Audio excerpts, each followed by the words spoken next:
Hello guys, welcome back to our channel. So guys, mayroon tayong gagawin ngayon guys. Ito guys isang laptop charger. So ito pa yung isa guys Ito. So ito pa yung isa na laptop charger din. Pinapagawa sa atin. Tapos ito rin guys Ito, pinagawa din sa atin itong extension guys.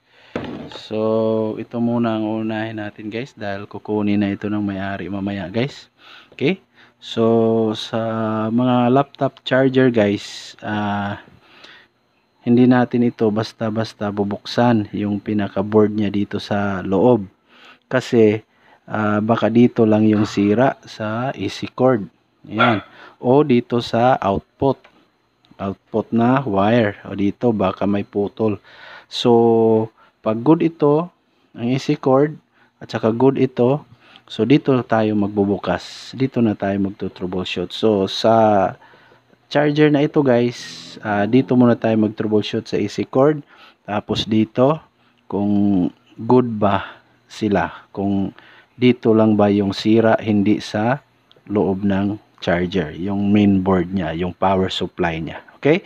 Yan yung gagawin natin guys. So guys, habang nag to troubleshoot tayo, paki-like, subscribe, and share. Yan, naka-plug in na tayo guys Ito guys So naka-plug in na yung charger natin. Tapos guys, try tayong mag-voltage check. Check natin ang voltage. Yan guys So ito guys, check natin ang voltage. So ito yung negative, ito yung positive. So check natin siya guys. Check natin. Yan guys, tingnan ang tester guys. Ayan.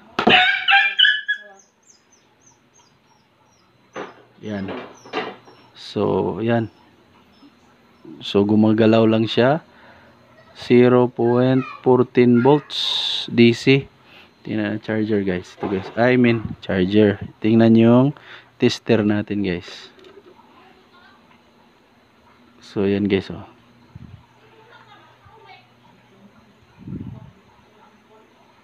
Yan guys. So wala guys.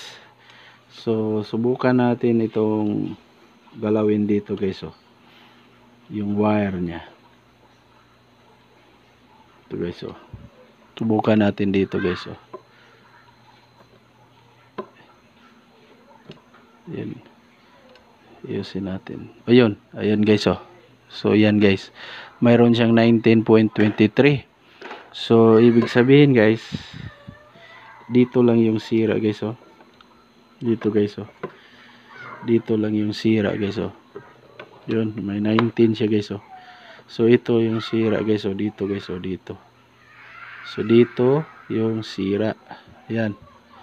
Ayan ayan nawala guys. Ayan nawala siya. Ayan guys Tapos pag ganoon natin, ayan mayroon naman. Tapos ganyan nawala-wala. So ayan. So ayan.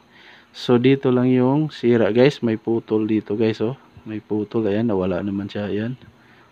Ayan. Ayan nawala. Ayan mayroon naman.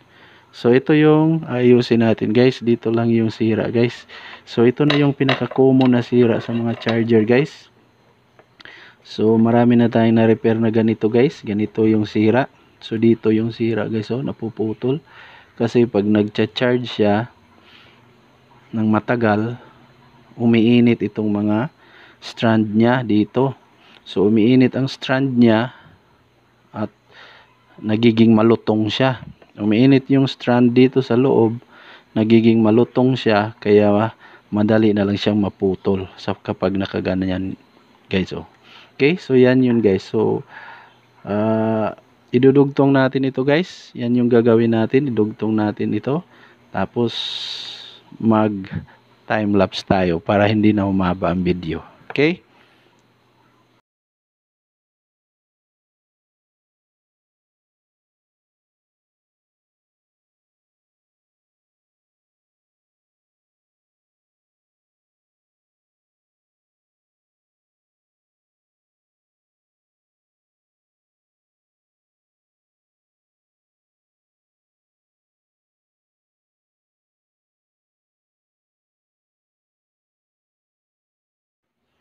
So ito siya guys, oh. Ayan guys, oh. Ayan guys. Ayan. Mga putol na yung strand niya guys. Ayan. Yung ground niya. Ayan. Putol na yan yung mga ground niya dito guys. So ito yung problem niya guys. Ayan guys, oh. Putol na yung mga ground. Yung negative. So ito yung idudugtong natin guys. Okay. So ito yung idudugtong natin. Ayan. Putol na siya guys, oh. So guys, time lapse pa rin tayo para hindi na humaba ang video.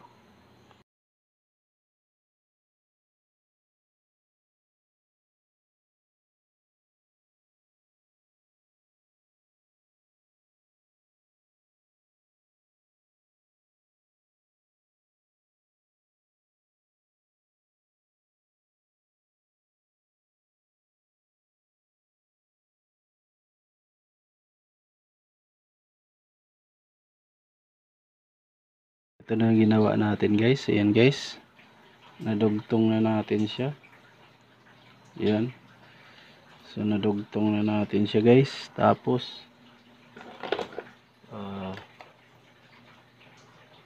lagyan natin siya ng tali guys.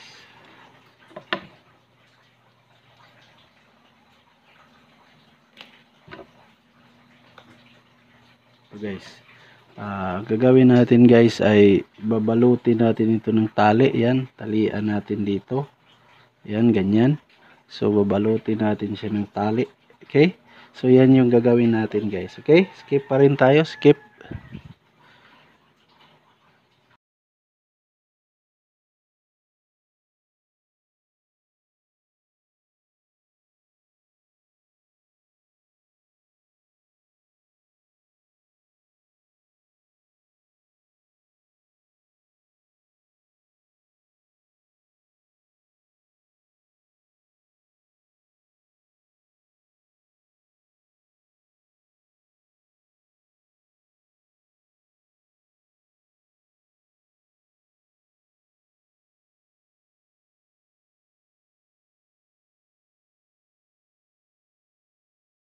So guys, patuloy tayo guys.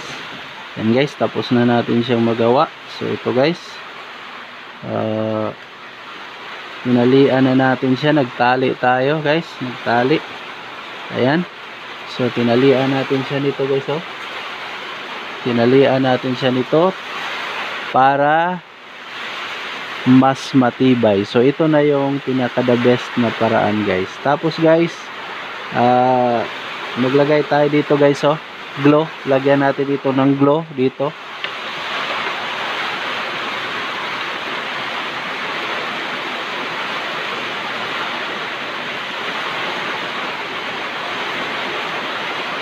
Iusin muna natin siya guys.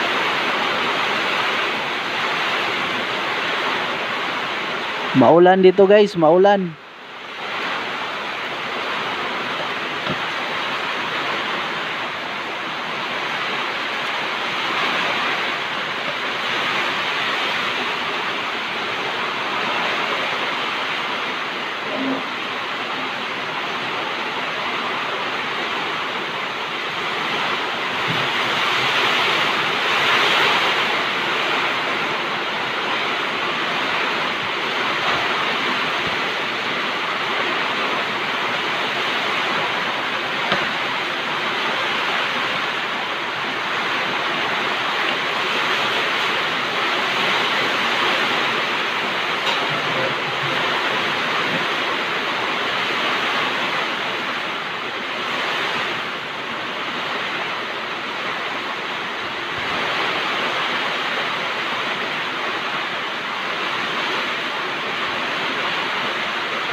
So, tapos na tayong maglagay ng ito siya guys, tapos na tayong maglagay ng glue shoes. Ayan, dito. Ayan, nilagyan natin siya ng glue shoes para matibay. So, guys, ito na yung pinakamatibay guys. So, ito na yung pinakamatibay. So, ano siya guys. So, try tayo mag-plug in. Try tayo mag-plug in. Tingnan natin kung may voltage na ba na lumabas dito. Hindi na ba siya na kung stable na ba yung nilalabas niya na voltage dito. So plug in tayo, plug in. Yan. Tapos ito yung tester natin. Yan. So ito na siya. Tapos ito yung positive. Yan. Natin. So yan guys, 19.23. So yan, 19.23. So yan. Hindi na siya bumababa, hindi na siya nag-fluctuate, nagpa-fluctuate. So yan guys. So okay na ito guys. So guys, maraming salamat sa panonood. Sana may napulot tayo dito. Maraming salamat. See you sa next vlog. Ito na naman yung isa guys. So ito naman yung isang i-repair natin. Ito guys. So yan. Charger din ito ng laptop guys. Pinagawa din sa atin. So ito yung next natin na repair. So guys, maraming salamat sa panonood. See you sa next vlog dito sa charger na naman na ito. So maraming salamat. Abangan yung pag-repair natin dito sa next vlog. Maraming salamat guys.